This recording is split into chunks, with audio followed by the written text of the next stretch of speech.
আজ আমরা নবম শ্রেণীর ইংলিশ পড়ে থেকে unit 1 father of the nation lesson 2 the tale of homecoming এর সেকশন এ বি সি এবং ডি দেখব। প্রথমে লেসন 2 এর ওয়ার্ড নোটগুলো দেখা যাক। তো প্রথম আইডেন্টিফাই শনাক্ত করা, চিনতে পারা। এর সিনোনিম হচ্ছে নো, রিকগনাইজ। এরপর ন্যারেট, বর্ণনা করা, বিবৃত করা। এটার সিনোনিম ডেসক্রাইব, রিকাউন্ট। কানেকশন, সম্পর্ক, সংযোগ, লিঙ্ক, কোহেশন, কম্বিনেশন। ইমিডিয়েটলি, অবিলম্বে, তৎক্ষণাৎ। সোন, অ্যানন, উইদাউট ডিলে। ক্যাপটিভ, বন্দি, কনভিক্ট, প্রিজনার, জেইলবার্ড, গোলবার্ড। ইমপ্রিজন, বন্দি করা, কনফাইন, ক্যাপচার, সেরিজ, ইমিউর, জাক।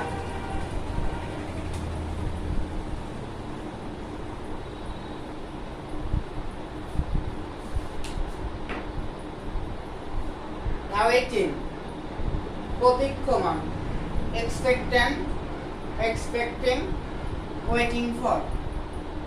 Capital punishment, মৃত্যুদণ্ড, বধদণ্ড। Execution, death sentence. Punishment, শাস্তি, penalty, castigation, judgment. Genocide, গণহত্যা, the deliberate killing of a large group of people.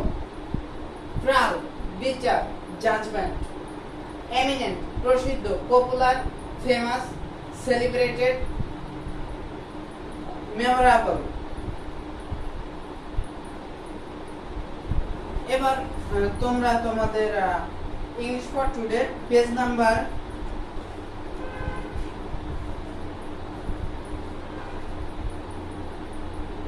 5 এ বের করো।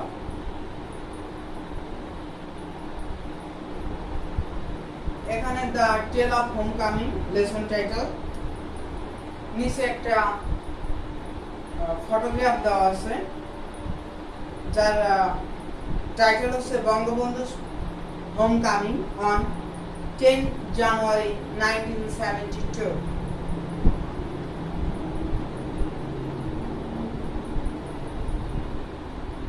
এবং এখানে সেকশন এতে প্রশ্নগুলো এই ফটোগ্রাফটা কেন্দ্র করে।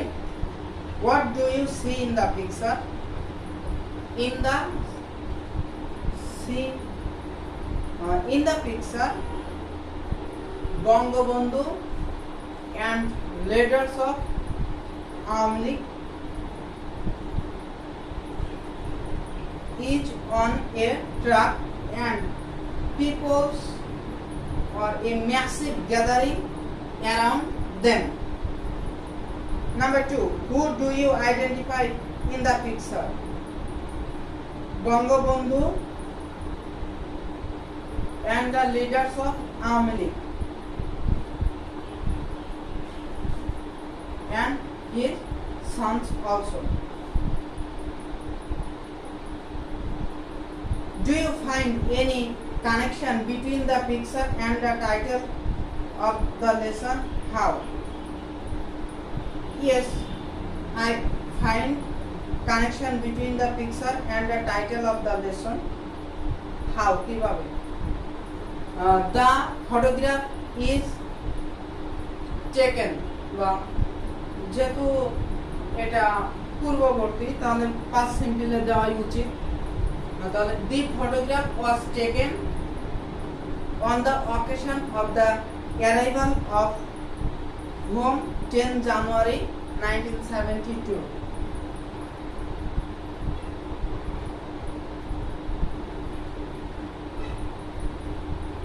Where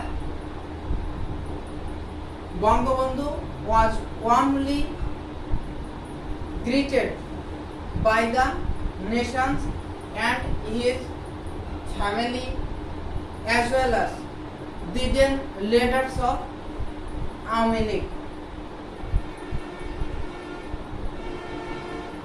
And the photograph is the moment when they were moved to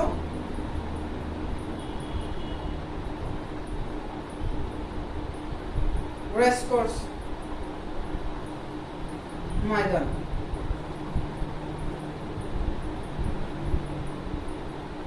So the title and the picture is similar. এবার পার্ট বি অর্থাৎ সেকশন বি তে যাওয়া যাক। Read the story of the Bangabandhu homecoming to answer the question that follow. Bangabandhu Sheikh Mujibur Rahman was arrested by Pakistani army immediately after his declaration of independence at the first hour of 26 March 1971. 26 মার্চের প্রথম ঘন্টাতেই স্বাধীনতার ঘোষণা দেওয়ার পরই বা পরক্ষণে বা ঘোষণা অবিলম্বে বঙ্গবন্ধুকে পাকিস্তানি আর্মি দ্বারা বা পাকিস্তানি সৈন্যবাহিনী গ্রেফতার করে। He was taken to Pakistan as a captive and imprisoned there in a small cell for capital punishment until 7 January 1972. এখানে ক্যাপিটাল পানিশমেন্ট হচ্ছে মৃত্যুদণ্ড। He was taken to Pakistan, তাকে পাকিস্তানে নেওয়া হয় as a captive, একজন বন্দী হিসেবে and imprisoned, এবং কারাবন্দী করে রাখা হয় বা কারারুদ্ধ করে রাখা হয় বা বন্দী করে রাখা হয়। There in a small cell, একটা ছোট্ট জেল কক্ষে, ফর ক্যাপিটাল পানিশমেন্ট আনটিল 7 জানুয়ারি 1972, 7 জানুয়ারি 1972 পর্যন্ত তাকে মৃত্যুদণ্ডের জন্য একটা ছোট জেলখানার কুঠুরিতে বা জেলখানার ছোট কক্ষে রাখা হয়েছিল। Even a grave was dug, এমনকি একটা কবরও খোঁড়া হয়েছিল in front of his cell, তার কুঠুরির সামনে বা কক্ষের সামনে। বাট মুজিব ওয়াজ ফিয়ারলেস, কিন্তু মুজিব ছিলেন ভয়হীন। He know nothing would help, তিনি জানতেন কোনো কিছুই উড স্টপ, কোনো কিছুই থামাতে পারবে না দা বাঙালিদের টু গেইন ইন্ডিপেন্ডেন্স, স্বাধীনতা অর্জন থেকে বাঙালিদেরকে কোনো কিছুই পিছু হটাতে বা থামাতে পারবে না, এটি তিনি জানতেন। ইনফ্যাক্ট বস্তুত his name and independence became synonymous, বস্তুত তার নাম এবং স্বাধীনতা পরস্পর সমর্থক হয়ে গিয়েছিল।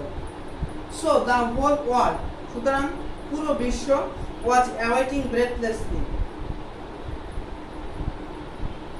গভীর আগ্রহের সহিত অপেক্ষা করছিল, টু উইটনেস, সাক্ষী হতে, হিজ হোম কামিং, তার বাড়ি ফেরা, যেটাকে আমরা স্বদেশ প্রত্যাবর্তন করি, নিয়ে পুরো বিশ্বই অধীর আগ্রহে অপেক্ষা করছিল। and he had a grand homecoming, এবং তার একটি জাঁকালো বা জাঁকজমকপূর্ণ স্বদেশ প্রত্যাবর্তন হয়েছিল। Indeed, narrated by eminent columnist and writer Syed Badrul Ahsan. Syed Badrul Ahsan বিখ্যাত কলামিস্ট এবং লেখক।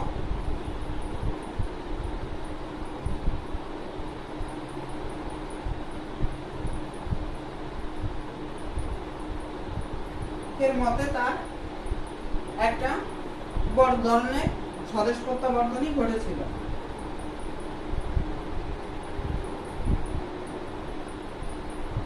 In the evening of 7 January 1972, 7 7ই জানুয়ারি 1972 সন্ধ্যায় Bangabandhu left Chaklala airport in Rawalpindi from where he would fly to London. তিনি মানে বঙ্গবন্ধু রাওয়ালপিন্ডির চাকলালা বিমানবন্দর ত্যাগ করেন। From where he would fly to London, যেখান থেকে তিনি লন্ডনে উড়ে গিয়েছিলেন। অর্থাৎ এখানে লন্ডনের বিমানে বা বিমানে লন্ডনে গিয়েছিলেন। এখানে তিনি উড়েছিলেন অর্থ হচ্ছে বিমানে করে গিয়েছিলেন, এরকম আর কি।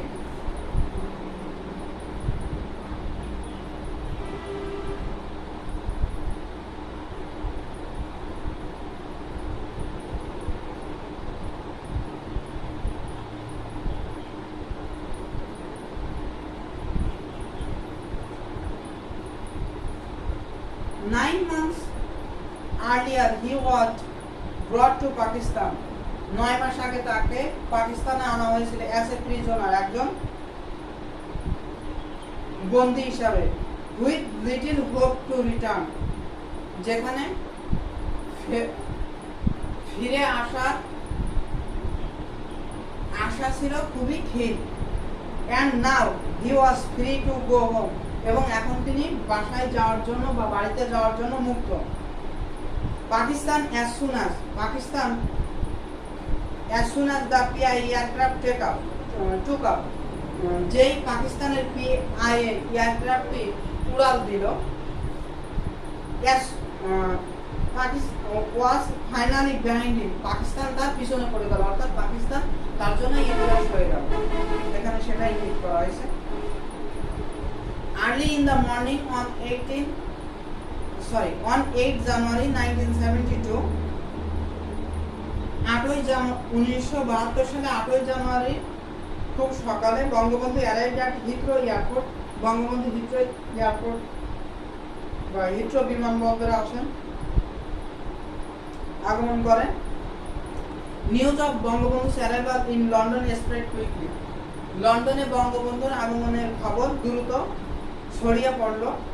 জার্নালিস্ট, দ্য জেনারেল পাবলিক, সাংবাদিক, সাধারণ জনতা, ব্রিটিশ অফিসিয়াল অর্থাৎ ব্রিটেনের কর্মকর্তা, অ্যান্ড পলিটিশিয়ান, রাজনৈতিক ব্যক্তিরা, অ্যান্ড বাঙালি রেসিডেন্ট, এবং বাঙালি অভিবাসীরা, in the city made their way to hotel Claridge's, তাদের পথ হোটেল ক্লারিজের দিকে করল। অর্থাৎ এরা সবাই হোটেল ক্লারিজে এসেছিল। News bulletins on the BBC news bulletin and other media organisation, এবং অন্যান্য গণমাধ্যম সংস্থা made note of the Bangabandhu's arrival in their headlines, তাদের শিরোনামে উত্থাপন করেছিল বা শিরোনাম করেছিল। By early afternoon, বিকালের মধ্যে the father of the nation had met the British Prime Minister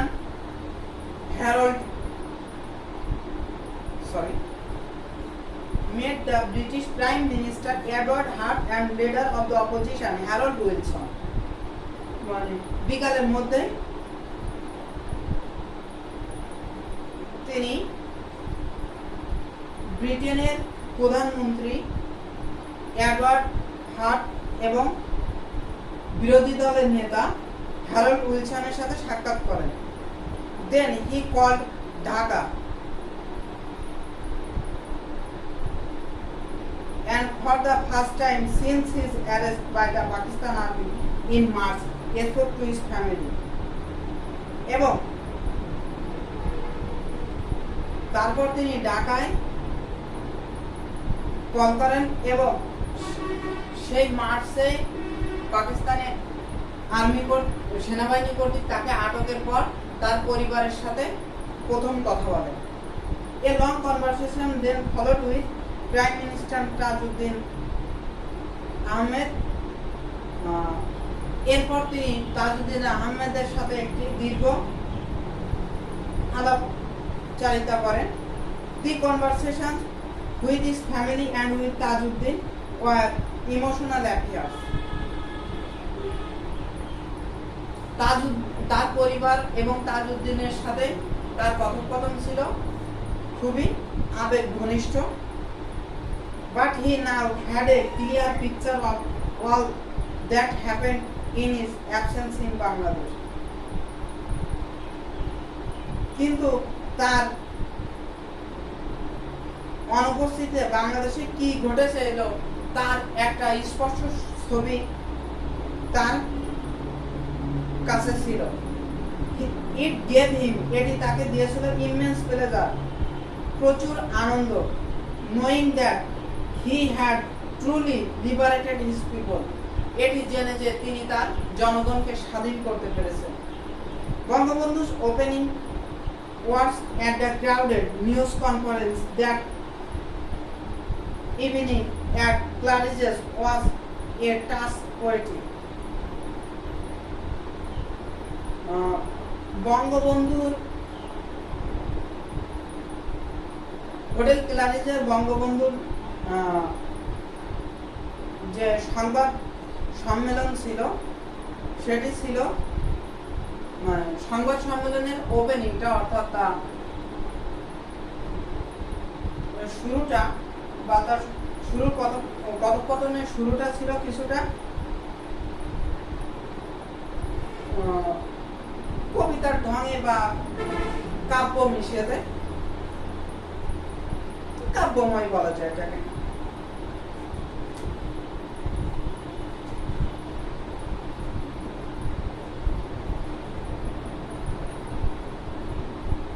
He expressed, তিনি প্রকাশ করেছেন the unbound joy, তার অসামান্য যে আনন্দ of freedom achieved by his people, তিনি প্রকাশ করেছিলেন তার অসামান্য আনন্দ বা খুশি কিসের জন্য?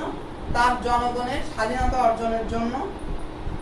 In an epic liberation struggle, একটা মহাকাব্যিক স্বাধীনতা সংগ্রামের মাধ্যমে বাংলাদেশ।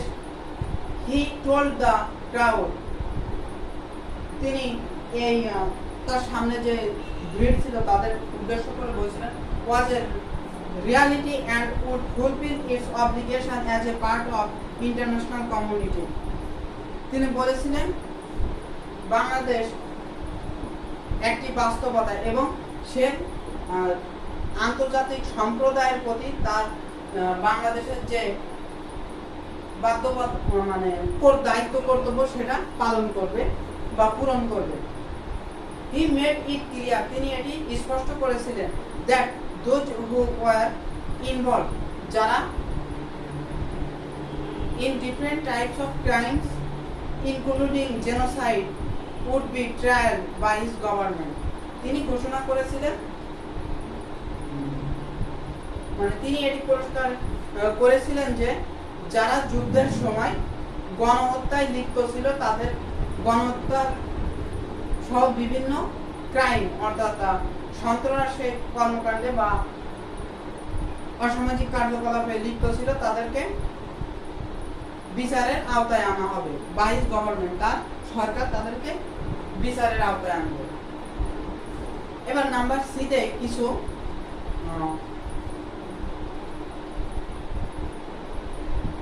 ওয়ার্ডস বা ফ্রেজ দেওয়া আছে। এই ফ্রেজ নিজের ভাষায় এই ফ্রেজ প্রকাশ করতে হবে এবং তাদের সেন্টেন্স তৈরি করতে। প্রথমটা ছিল ডিক্লারেশন অফ ইন্ডিপেন্ডেন্স, এখানে কলিং অফ ইন্ডিপেন্ডেন্স বলা যায়। আবার ক্যাপিটাল পানিশমেন্ট, ডেথ সেন্টেন্স বা এই যে এক্সিকিউশন বলা যায়।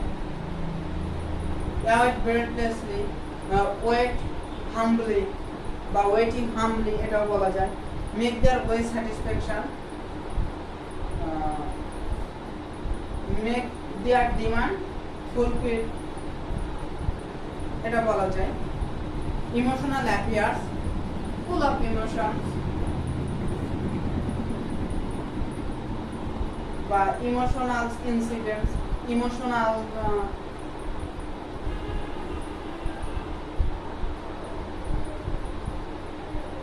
things immense, a lot of, touch poetic, about poet বা poetic similar to a poetic style, unbound joy,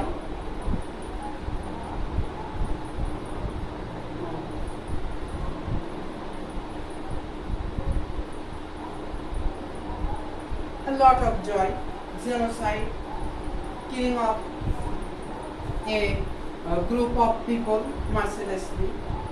এইগুলো দিয়ে সেন্টেন্স তৈরি করো। এবার দিতে যাওয়া যাক। Talk about the question, what made Bangabandhu so bold while in the play zone.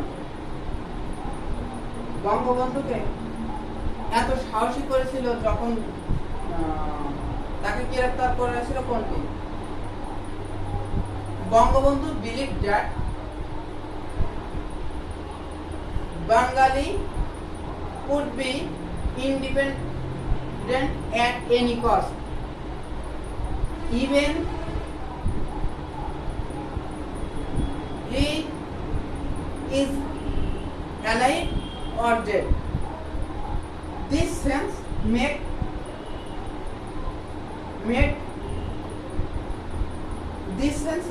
যেহেতু এখানে পাঁচটা আছে, Bangabandhu so bold while in the prison, যেহেতু অতীতের ঘটনার জন্য past simple. How did time change in Bangabandhu's life within the 9 months in a Pakistani prison?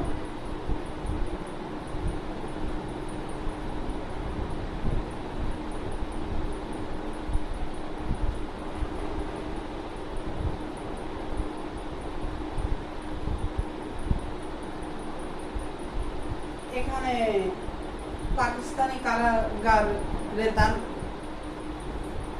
সময়ের পরিবর্তন যেমন হয়েছিল সেটা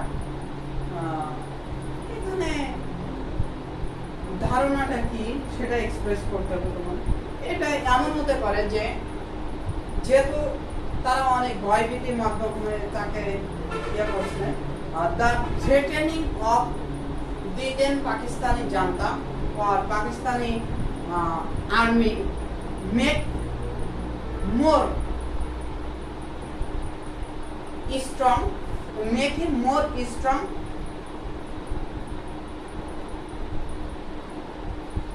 It strengthened his mental power.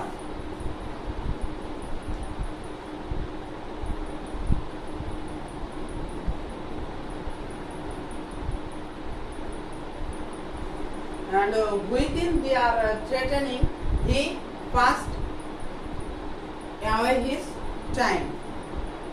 Sorry, he passed by his time. How did London welcome Bangabandhu?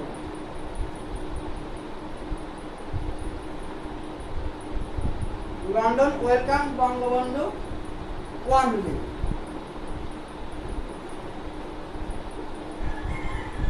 Grandly বলা যায়। Do you agree with the statement that Bangabandhu was excited as well as relieved from long anxiety in London? Why not? এখানে যদি yes হয়, আবার যদি no হয় সেটা আবার cause দেখাতে হবে, কারণ লিখতে হবে। যদি yes হয়, বঙ্গবন্ধু was excited, কেন তিনি উত্তেজিত ছিলেন অর্থাৎ আনন্দে আত্মহারা ছিলেন? Because his long series liberation was achieved by his countrymen or by the Bengalis in his absence, as well as this incident was relieved him because his long series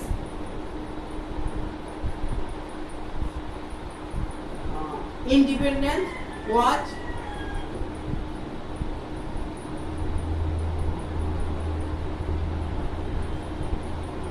fulfilled. So here relief. অর্থাৎ একই সূত্রে তিনি মানসিকভাবে উত্তেজিত ছিলেন বা আনন্দে আত্মহারা ছিলেন, আবার চাপ মুক্ত ছিলেন। কারণ চাপটা ছিল যখন যুদ্ধ চলাছে কালীন অবস্থা ছিল, তখন তিনি চাপে ছিলেন যে কি হবে। তিনি বিশ্বাস করতেন যে বাঙালি নিজেদেরকে স্বাধীন করার সামর্থ্য রাখে, কিন্তু তারপরে যে মানসিক স্নায়ুবিক যে একটা চাপ সেটা ছিল। এই অর্থে তিনি সেই যেহেতু স্বাধীনতা হয়ে গেছে, রিলিফ পাচ্ছেন, আর যেহেতু স্বাধীনতার আনন্দ তার মধ্যে আছে, তিনি এনার্জিটি